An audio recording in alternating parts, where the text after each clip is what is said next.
This is the Lock Nest, and today I will talk about the A2P certification you have probably seen on various French locks. A2P means Assurance Protection Prévention, which means protection, prevention, insurance. This is a certification which applies to various security devices like alarm, safe, doors, locks, windows, etc. For the purpose of this presentation, I will talk about lock security only. It's the CNPP organization which grants the A2P certification. CNPP means Centre National de Prévention et de Protection, which translates to National Prevention and Protection Center. So, there are 3 levels of A2P certification. For the A2P 1 star, the lock has to be able to resist to 5 minutes attacks in a lab, which is estimated to be around 10 minutes in real conditions.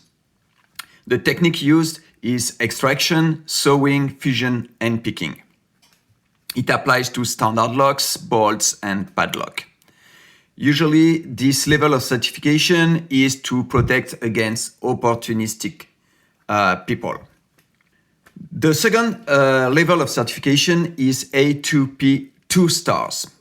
This one should resist to 10 minutes aggression in a lab, and which is an estimation of around 30 minutes in real condition. The technique used is drilling, extraction, sewing, fusion, and picking. This certification applies to high security locks and security shutters. The threat type against which this certification protect is a burglar, so a standard burglar with standard tools. The last level of certification is A2P 3 stars. This one should resist for 15 minutes in a lab and is estimated to resist around 45 minutes in a real condition. For this certification, the technique used to force the lock are force rotate, magnetic field attack, drilling, extraction, sewing, fusion, and picking. It applies to dispensers, safes, reinforced doors, and locks. This certification is made to protect against professionals using professional tools. The A2P certification is granted after the locking system is tested. When I say tested, I mean tested like that.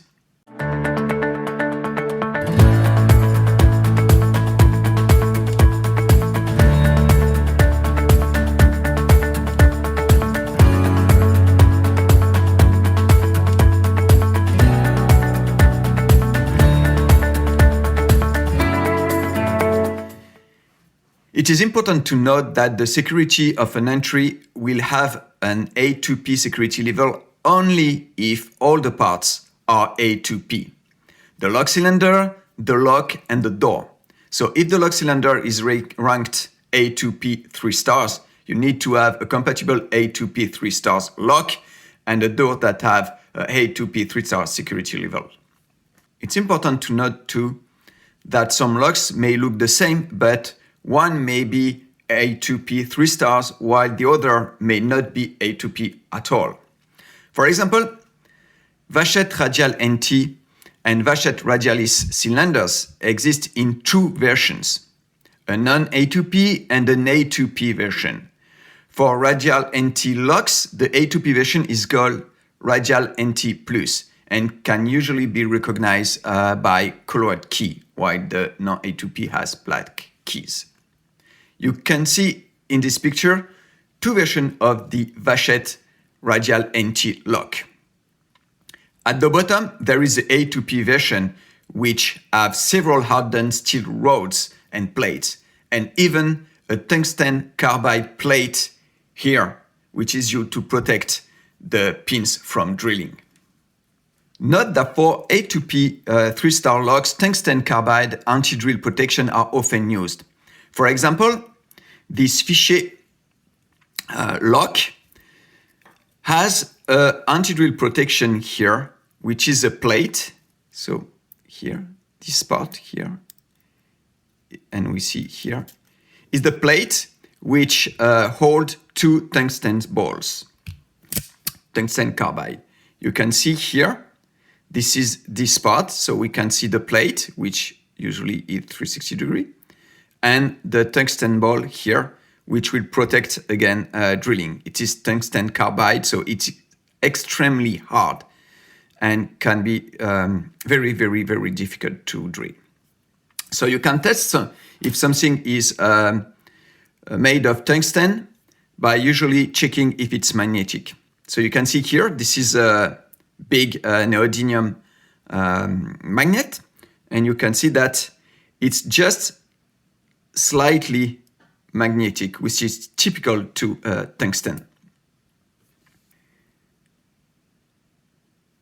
So to have an idea of the difference between A2P 1-star and A2P 3-star lock, we'll take a quick look at two locks.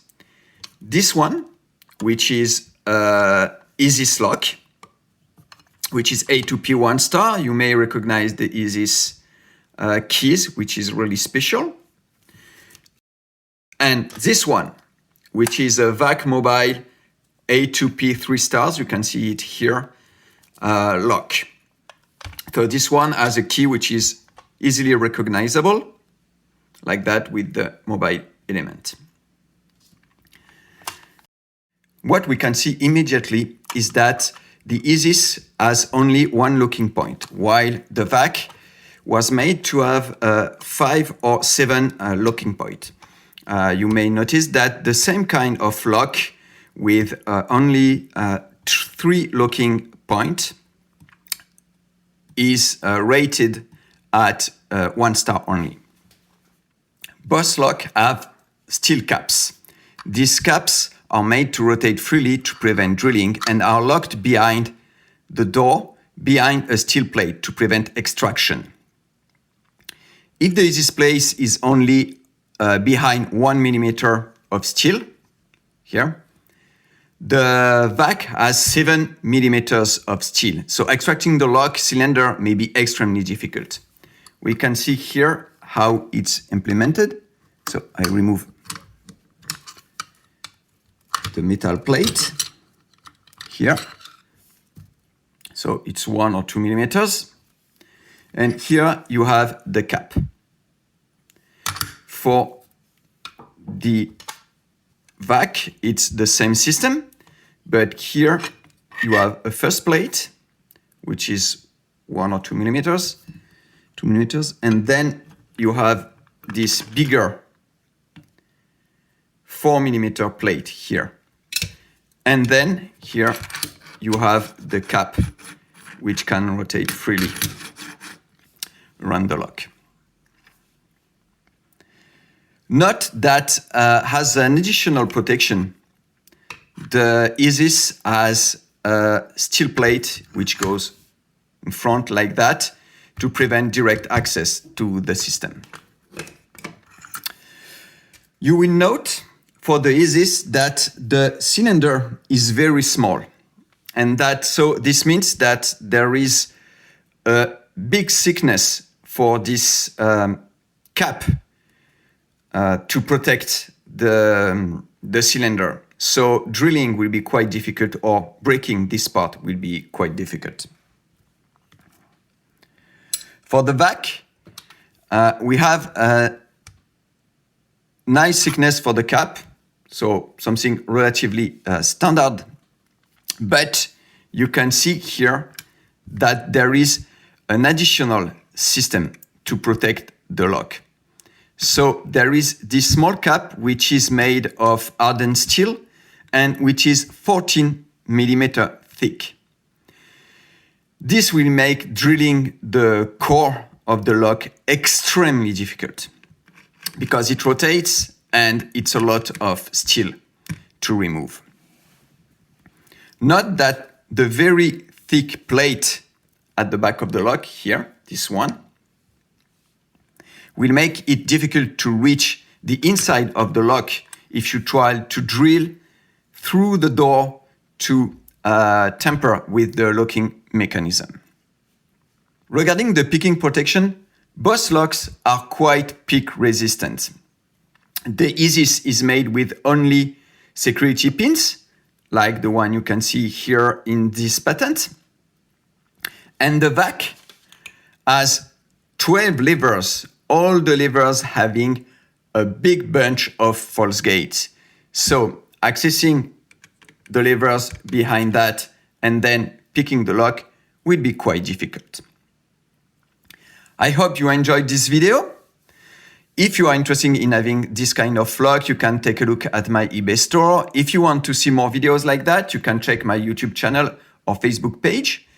If you want to see pictures of cool locks, you can follow me on Facebook or Instagram. All links are in the description. Have a nice day.